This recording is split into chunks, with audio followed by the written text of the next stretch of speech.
It's nice to have you here with us today. Tell our audience how you become an investor and why you choose investing as a way of income. As we all know, investments can be very risky and not all people are successful. Well, when my family moved to America, my father was a banker, and he told me about the system, educated me into that system, and when I was a boy I was growing up seeing people from that world. They were people who dressed immaculately, beautiful suits, nice shirts, nice ties, nice watches, but more than that they knew how to wear those things. They exuded a confidence and a dignity. I was born into that world, but I wanted to be like those people, but more than that, I needed to earn my place there. I needed to deserve it. So I was following the stock market, reading the financial magazines, all of those things to educate myself, and I suppose it must have been when I was about 17 that I decided that I was going to gather together some capital and start investing myself. And I was a young man. I wanted even my first stake to be money that I'd earned. So I was doing all kinds of jobs. Busboy, I was selling tickets for the circus, delivering pizza, all of those jobs that young people do.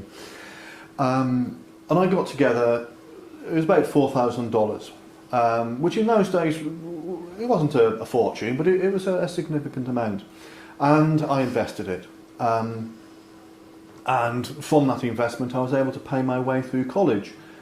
I took my father's advice on investments, but it wasn't so much that he told me, buy these shares, buy those shares. That wasn't what he taught me.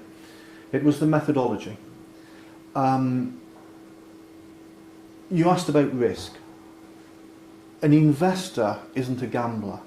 An investor studies meticulously. He eliminates risk as much as possible. Those people who don't study, those who gamble, they're the ones who fail. And within what we might call the investment world, those people are, 5%, something like that. No, it's not about risk. Thank you for your answer. As far as I know, at this moment, you are a rightful owner of WatFord Corp Holdings, which includes New Millennium, Wind Energy, Marijuana Diet, and EDV Recycling and Gold Mine BMD.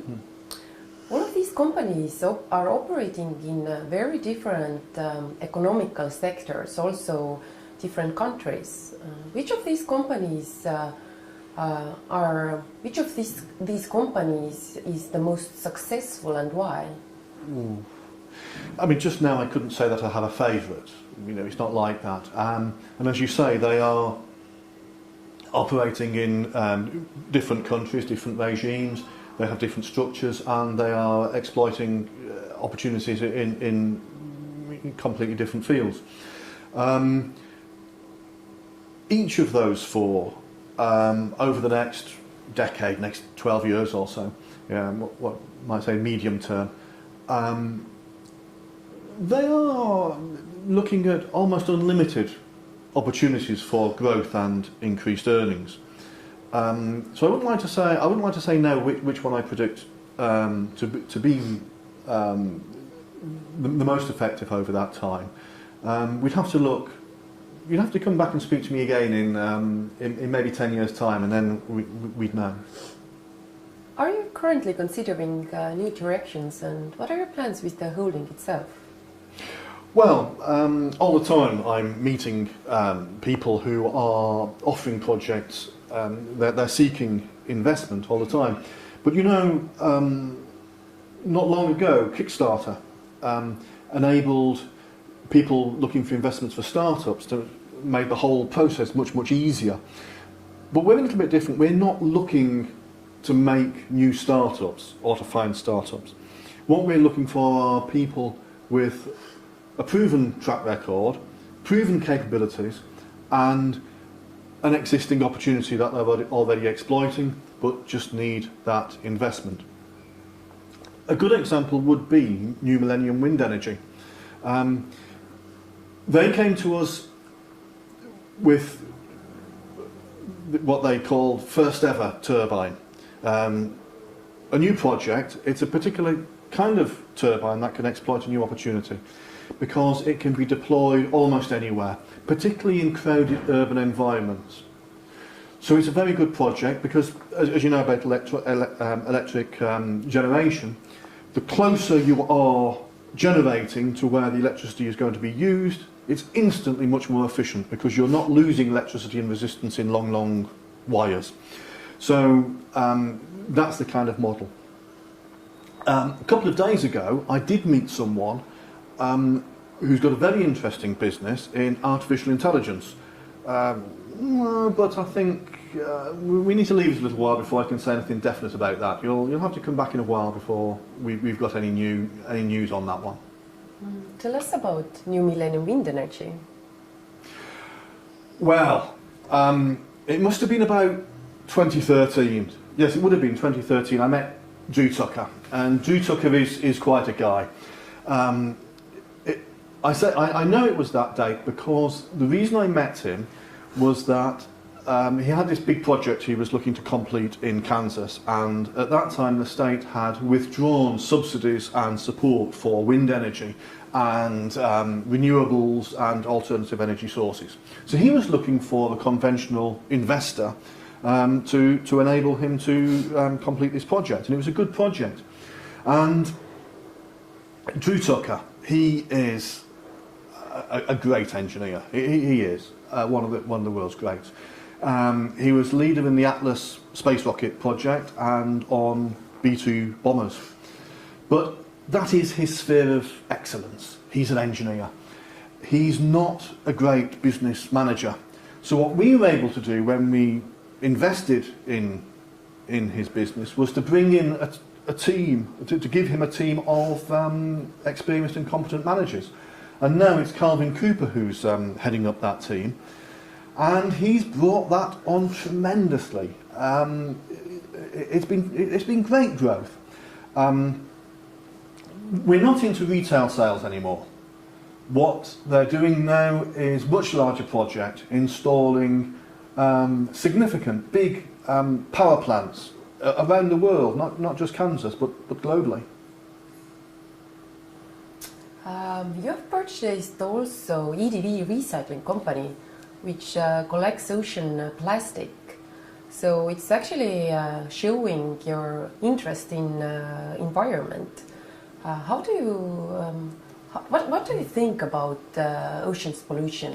Well, in recent months, this has become one of the big topics. Everyone's talking about plastics, and particularly plastics in the ocean. But this is going back a few years now. It was Liam Liu who I met with this one. Again, a really impressive man. And he was talking about this ahead of his time. And he explained it to me. He gave me irrefutable arguments about what the problems were and what needed to be done. And a project, and yes, we needed to get involved. The thing is with plastics, we are dumping thousands of tons, hundreds of thousands of tons of plastics into the oceans every single day. And it's building up, it's accumulating in the oceans. And it's not just the turtle with a plastic bag over its head. These things are degrading, they're becoming little particles, and they're polluting and poisoning all of the creatures who live in the sea. The fish, the birds. In the Arctic there are seals that are producing toxic milk for their cubs. We have to do something. Liam Liu, over the last few years now, he's built up a number of collection points for plastic pollution. An example in Haiti, where they've been able to employ literally hundreds of local people for these collection points, working with Plastic Bank and the Henkel Corporation. Yes, it's a big employer, and it shows that we can tackle these problems, not just because it needs to be done, because it's a worthy thing to do, but it can be done profitably, and that's what we've shown. Not all businessmen actually share the same opinion. There are like many industrialists who are actually thinking that ecological problems and climate warming, it's so exaggerated, and I really hope that in coming decades the situation will change. Yes, I agree with you, and I think things are changing. I can understand how people may, yes, think there's some exaggeration, some hysteria and everything, but these problems are real, and they are massive, and they're getting worse. The business community, and it's not all of the business community, but yes, still this kind of a short-termism still persists, and that is the culture that we must change. Yes, what we're doing, it's a tiny, tiny, tiny contribution. Everyone must change, but I think they will, and that is why this area is such a potential for growth. Do you think your business model competes with the stock exchanges? Oh, no, I wouldn't be so naive as to say that it's competing with stock exchanges today, and it won't be any time soon before that happens. But we have attracted their attention, and there's always offers, IPO and partnerships with brokers. But the thing is, I've made that mistake once. When you look back at the crash of 2008, it's almost maybe like some people have forgotten it, but that was a devastating experience for a lot of people. Collapse of Lehman Brothers, Fannie Mae, many banks around the world either collapsed or on the point of collapsing. It was a horrific experience for a lot of people. For me personally, I lost almost all my assets. I was weakened by that. I was on the point of a nervous breakdown, and I think a lot of people will understand that. We learnt a lesson. It was a hard lesson. Not everyone has learnt it, but there was a speculative culture in banking and the stock exchange where people were bundling together worthless debts and selling them on in very complex packages, all kinds of derivatives which people didn't understand, and people lost a lot of money, and as we know, it brought the whole economic system to the point of collapse. What we're looking to do is to offer the investor stability and an ease of investment, to make things simpler. Also, really importantly, is to cut out that whole tranche of intermediaries. Those people who not only take too large a share of the investor's earnings, but also, as we saw in 2008, those people can give bad advice, they can behave with a recklessness that is, as we saw, catastrophic, potentially catastrophic. So what we're looking to do, really, what we're all about is enabling the prosperity to go to the actual investor. It's making those ordinary people who invest their money, to make those people rich. That's what we're about. Not helping those intermediaries, the people in the city, the stockbrokers, no, the ordinary people. Most viewers are interested of the question whether the company share will depreciate, and what happens with the holdings then? Well, this is the most important question for any prudent investor, and it's why it's really the reason I wanted to accept your invitation to interview today. It comes back again to being about stability. with a system that is dependent on those intermediaries and on rumours, the value of shares can fluctuate according to speculation, not according to the actual performance of a business, and certainly not what we should be looking at, which is the long-term performance of a business. So in recent days, we've seen an incredible wobble on stock exchanges dealing in Chinese shares.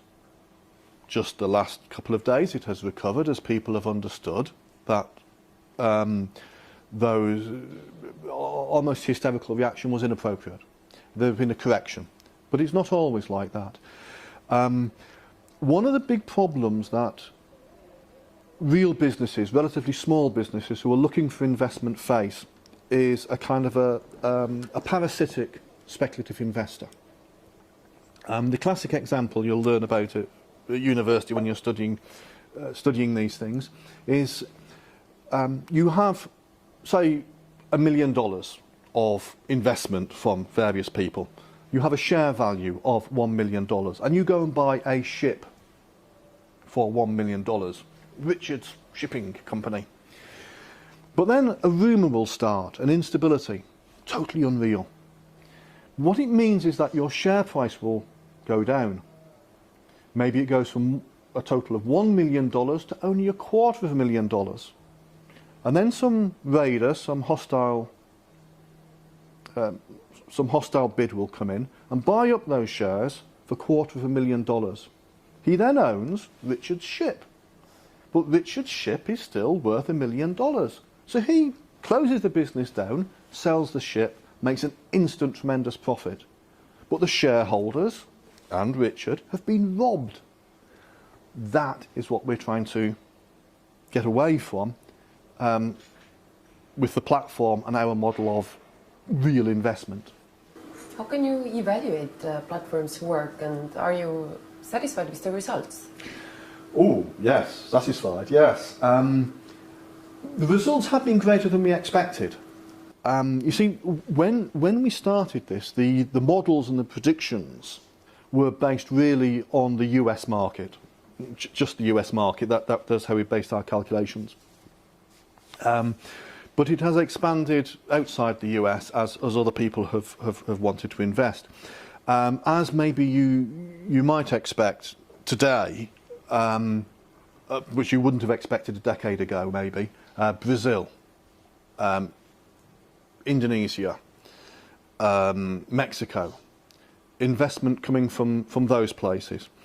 But also that maybe you wouldn't have predicted a decade ago was investment coming out of core of Europe, France and Germany.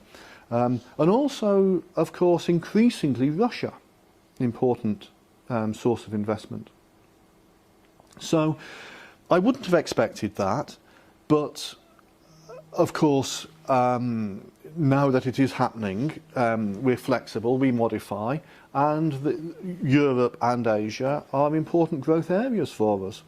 And we're trying to set up regional offices. We set up really quite recently in Russia a representative office, and I hope I'm saying this right, a city called Ulan-Ude. Is that the correct way of saying it? Sounds good. Right, thank you. Don't want to embarrass people. And yes, we're looking to expand that network in Europe and Asia.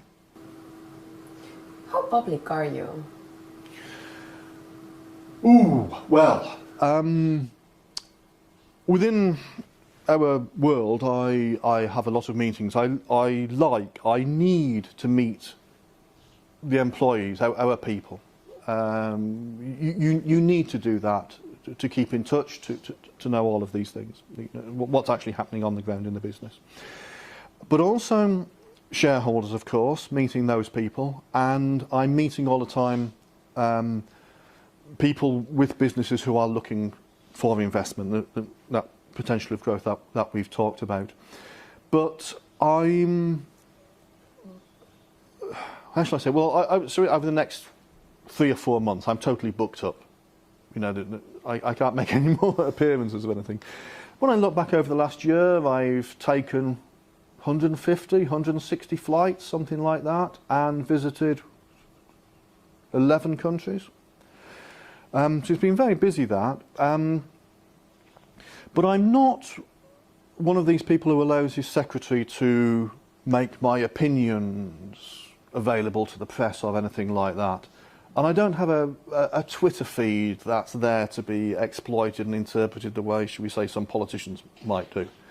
No, none of that. We have learned a lot about you in this interview. Let me ask you a personal question. Tell us about your family. Oh, well, I've been married to Sarah now for 27 years, better not get that wrong. 2 children, Robert and Francis. Robert is in the army, he's a captain. He'll be coming out soon, and we've discussed what might be in his future. I think he, like me, he wanted to make his own way in the world, define himself. But I think he has done that. That is beyond question. And there is a part of me would like him to kind of come into the family business. I think that spirit of continuity, of long-term commitment, even through the generations, is, maybe I'm getting old. Frances, daughter, she's studying PhD. She is a marine biologist. And I am prepared to admit that I think maybe she has been a bit of an influence on me. She'll be getting married soon. She was a real mummy's girl, and they used to kind of gang up on me a bit. And her fiance, husband soon, he's a bit of an ally. He's a good man. Yeah, family. I've been lucky. Yeah. What car do you drive? Oh, I think you've been talking to Francis, haven't you? It's a Cadillac Escalade from 2017, so a couple of years old now. But I like it. It's practical, it's comfortable, I like the things in it.